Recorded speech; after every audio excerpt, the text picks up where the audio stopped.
Now, I've seen a bunch of videos where folks have said they literally got this out of the garbage. Well, a lot of times it turns out that's not true. But what I'm going to show you today, I personally dug out of the garbage, and it was something that no one in their right mind thought had any value, and that should net me hundreds and hundreds of dollars.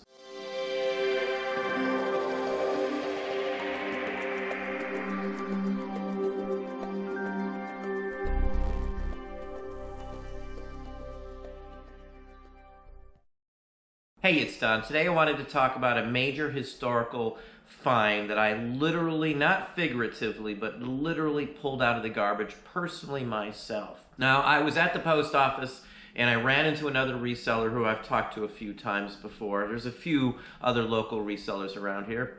And he told me about a sale that's not too far away and said it would be worth my time to drive by it. And it literally was maybe a quarter of a mile out of my way to go home, so I went by it. Well, walking around, it was the last day of the sale, and they were picking up stuff, they were cleaning up some tables, and I was just trying to take a quick look to see if there was anything. Hit the back room, which is where I was told I should go to, and they've already stacked up stuff. It looks like they've moved stuff out of the room, and I saw some material on there. I saw some items, including some newspapers from July 24th, 1915. And that date, many people may not be aware of. Something very dramatic happened at that time. Something that was caused by the sinking of the Titanic.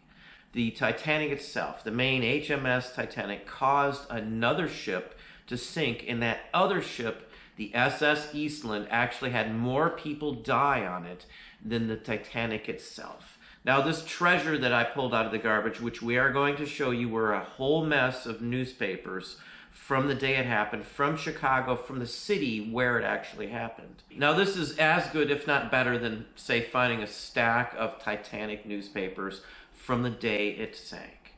Same basic principles, same basic aspect to it. Now, the sale ran Wednesday through Friday. This is Friday. They were discarding everything else. I had made some comments on the stuff, and they says, yeah, you can have the newspapers. And as I went up to the front, they said, yeah, we threw some out in the front, too, in the garbage can out there. You may want to take a look at those. They're still in a box. So as I went out of the sale, I grabbed the box on top. Now, we did buy some things, too, but the free newspapers pretty much made my day. It was a huge score worth hundreds and hundreds of dollars. We'll look at a few of them here. It's a big stack of them. Everybody else for 3 days didn't look at a single thing, and if they did, they didn't think anything of it. They didn't know the date. They don't follow along with that. I'm a big person in transportation collectibles. I do a lot of transportation items. I do photos and postcards and buttons and china and uniform items. You name it, if it's from a steamship, I've probably had it or sold it at some point. China and silverware, as I said, all that kind of stuff goes very, very well from a steamship, from a railroad line, all that kind of stuff. And anything tied to the history of it, such as stacks of old newspapers, does extremely well. Most people didn't save them. Most people had no need to it. You had to be in the right city to find them in the first place, and this just happened to be luck. On the right day I was there when they were discarding them, simply because no one else saw any value. Now, as I've said many, many times, a large chunk of what we sell are items that people think are trash, junk. These were literally in the trash. They were going to throw the rest of them out at the same time because they were just junky newspapers. And again, it's because they saw no value. I knew enough. I knew enough about the items to say that there was some value in there. Again, you can look this same stuff up on eBay, SS Eastland. Newspaper, print ad, all of that sort of thing are extremely scarce. Only a handful of items from the SS Eastland of this sort show up. Now, looking on eBay, you will see that very few items show up at all on eBay. In a 3-year time span on Terapeak, newspaper-wise, there's just a couple of them. And what's active, there's usually hardly any because they sell almost immediately when someone nabs it up. A large chunk of these may even go to Chicago, to museums and collectors in the city as well, because again, Chicago may not even have many copies of this newspaper or any of these newspapers still around. So here's one of the better ones. This is from the date, Saturday, July 24th, 1915. Now, depending on which version of the paper you find, whether it's the early edition, late edition, last print, whatever, They printed multiple editions throughout the day. The incident happened at like 7:15 in the morning on that morning. It was a huge group of people. They booked 5 different ships. 7,000 people from downtown Chicago were going to a park about 45 minutes away. Now, I say that the Titanic basically caused this incident. Well, to all extensible purposes, that is the case. Now, this ship sunk while it was still moored at the pier. People were still jumping on board the ship when it sunk. It sunk in 20 feet of water, 10 feet or so from the pier. Now, when the Titanic sunk, it did not have enough lifeboats for all the people on it. There was no law that said it did. It only had to have a certain amount to cover a percentage of people on the ship.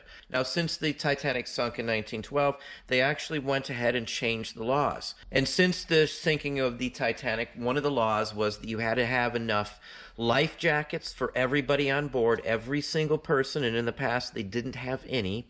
Life jackets back then were very heavy, so each life jacket weighed 6 pounds. Now, 6 pounds may not sound like a lot, but when you have 2,500 people on the ship, then you multiply that. This was all stored on the deck. Now, on top of that, the ship was only designed, I think, for 6 lifeboats, just 6, and they actually added to make it 11 total. So they added almost double the lifeboats, as well as they added some light boat skiffs, enough to pretty much have everybody on ship on the board of the SS Eastland onto a lifeboat of some sort. All of that weighed a ton of weight. The ballast tanks, for whatever reason, weren't full. It had full capacity at 2,500 people, and it started to list, and because of the weight, because of it being totally top heavy, it tipped sideways, flooded immediately. A large chunk of the folks on board the ship weren't very well off. They were having a expense paid trip. They were from an electric company in Chicago. They all worked for the same company, and they were all dressed to the T, their best weekend Sunday clothes basically. There was concert band playing on board the ship down deck. So a large chunk of the folks that were on board who did not make it off the ship pretty much drowned from the clothing they were wearing of the time that it happened. Now here's some more. What it looks like someone did is picked up every paper in the local area from Chicago on the day this happened. So there's multiple newspapers in there from pretty much every one, and there's a copy from every edition that came out from each one of those that day. There's a home edition, there's the extra edition, there's the ones from the newsstand, there's the late edition, the whole works in here, and all of them are headline banners. You know, the full front page, what would be framed in most people's collection, from a ship that, again, more people died on this accident than died on the Titanic. 844 people died on this, and it was in the Great Lakes where it actually happened. Here's another one from the very same day.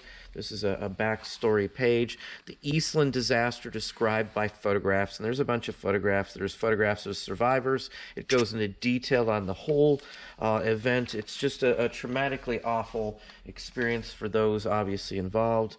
Here's another one with some survivors, July 24th, 1915. Just an awful experience, an awful thing. 1,000 rescued, 1,400 dead.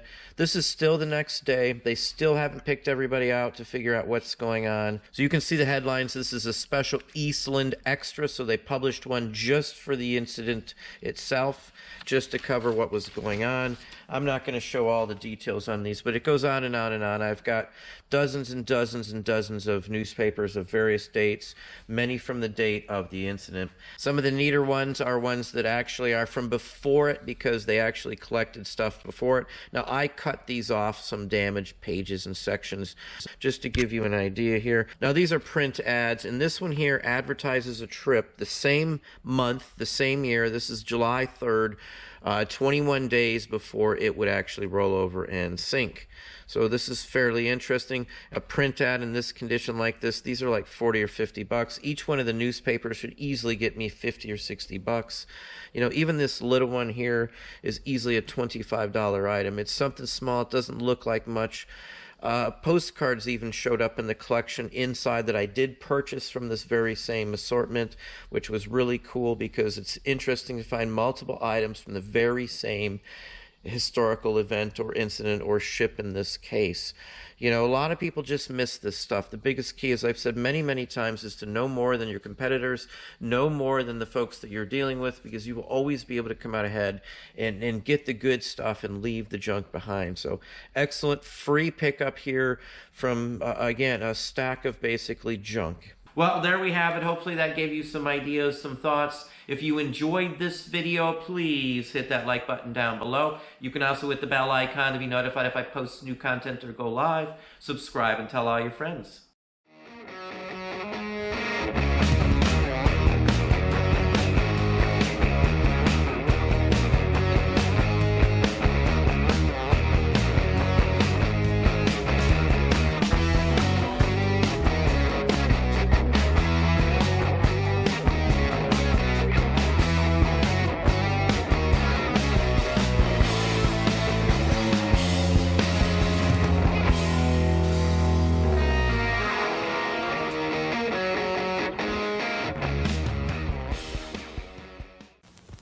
Once there was an ant and a grasshopper. The ant worked day and night while his friend the grasshopper fiddled away his free time.